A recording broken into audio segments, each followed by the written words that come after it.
Hey guys, it's my last video for the week. I got the injury report right here for the Cincinnati Bengals and Dolphins game. I have my keys to the game for the Dolphins, so they can win. It's what I think they should do to win. This will be my last video for the week until Sunday night, probably, unless something breaking happens before the game. So let's just go ahead and get started. I'm going to start with the injury report. So in Miami, they have Kevin Burnett. He was injured with his foot.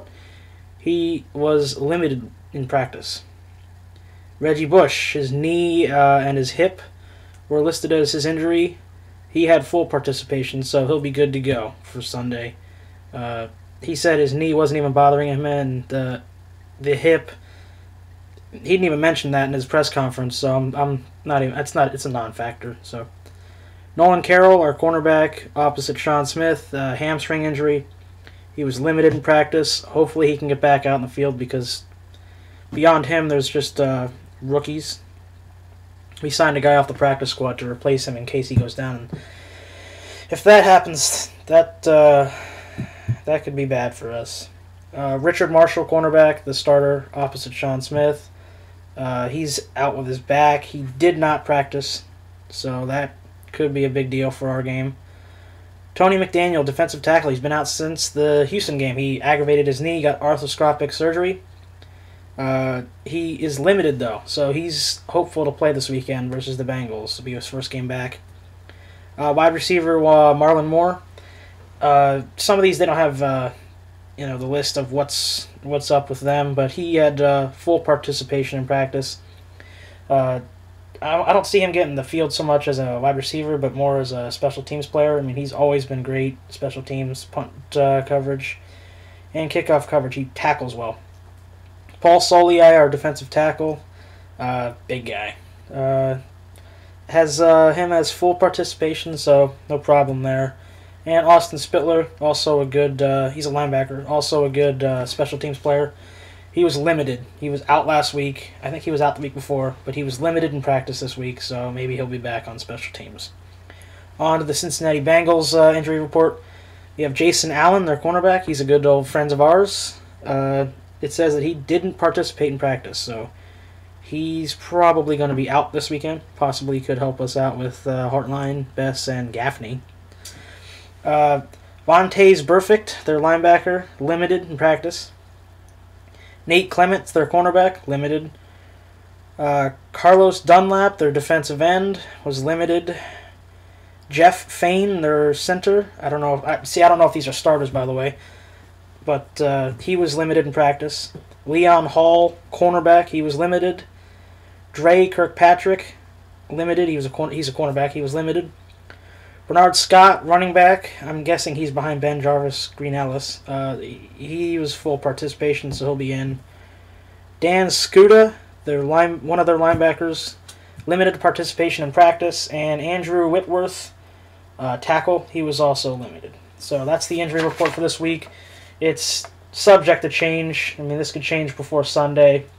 Some of these could become game time decisions. And, same with these. So, anyway, that's the injury report for this week. Moving on to the keys for the game for the Miami Dolphins. I'm going to start with the defense.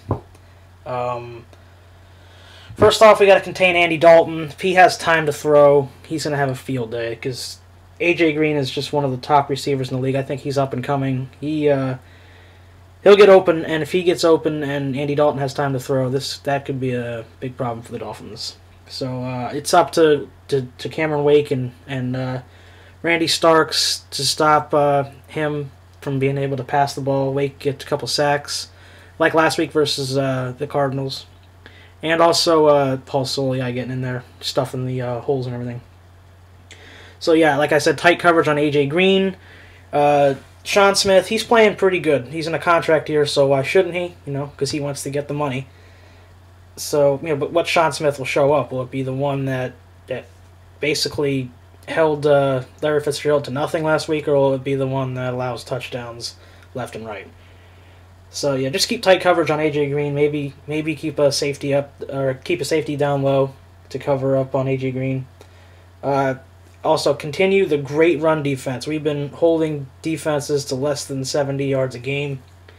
That's Paul Soliai and Randy Starks, the big guys in the middle there. So just continue holding the run. Ben Jarvis Green Ellis, hopefully he can't have a good game. He's never really had a great game versus us, even when he was on the Patriots. So anyway, to the Dolphins offense. We got to continue the development of Ryan Tannehill. You can't be too high on him because if he makes a couple mistakes, he's a rookie. He's a rookie quarterback. Something we haven't seen a rookie quarterback like this in a long time. So we got to give the kid time. So if he makes mistakes, so be it. He's going to make mistakes the rest of this year and next year maybe. So that just continue giving the kid positive vibes. Next, wide receivers: Hartline, Best, and Gaffney.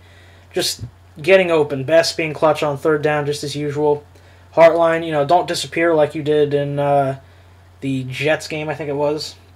And Gaffney, he stayed after practice with Tannehill, and got some reps in with Tannehill, try to get used to his ball and everything.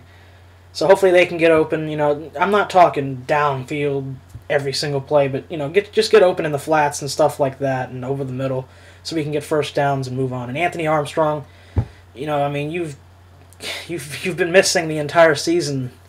You're a great deep threat. You just got to get open downfield, and just getting open. Reggie Bush, he needs to be healthy. He needs to be effective. He said his knee was hurting him a lot in the Arizona game, so I'll give him a pass there. It wasn't very effective, but they have pretty good defense. They have pretty good run stop defense. So, but yeah, just being healthy and just hitting the holes hard, just getting through. And don't try to do too much. Sometimes he goes east and west instead of north and south, and we'll lose yards because of that. And Daniel Thomas, he needs to limit the fumbles. This is his second year. Hopefully it's not a sophomore slump. Hopefully he can get out of this little this rut he's in. And Lamar Miller from the U. He's looking good. He just needs to work on his pass protection. Same with Daniel Thomas, by the way, who he's missing a lot of blocks. He's not hitting the holes. Like, he doesn't have that vision that Reggie Bush and Lamar Miller seem to have. Reggie Bush and Lamar Miller will hit the hole, and then you see Daniel Thomas, and he'll run into his own guy. So, anyway, moving on. O-line play needs to be great. Jake Long needs to step it up. He's been disappointing at best this year. He gave up 2 sacks, I think, alone himself last week. So he needs to step it up. Richie Incognito, he's a good player.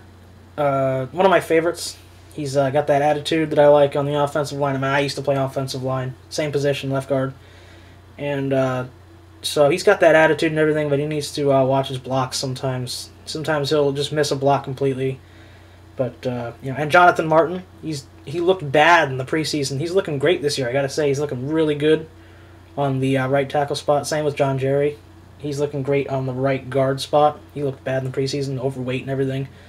And Mike Pouncey's Mike Pouncey, just solid center, just great.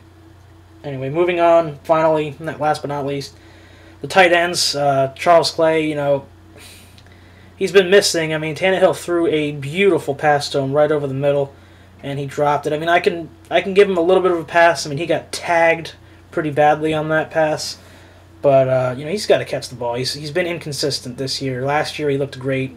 This year he's just been inconsistent.